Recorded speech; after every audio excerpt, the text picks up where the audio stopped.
Ito, i-fix ko na yung aking box para isi-send sa aking pamilya sa Pilipinas.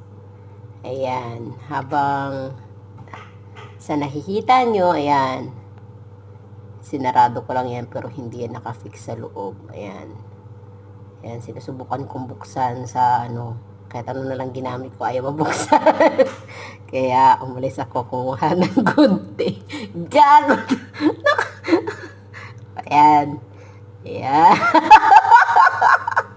Kabubuhan. Ayan ang laman ng aking box. Nasa kisibala pa siya.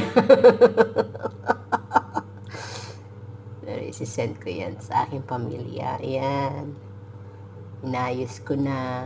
Napakadami niyan. Oh my God. Oh, ayan, isa-isa.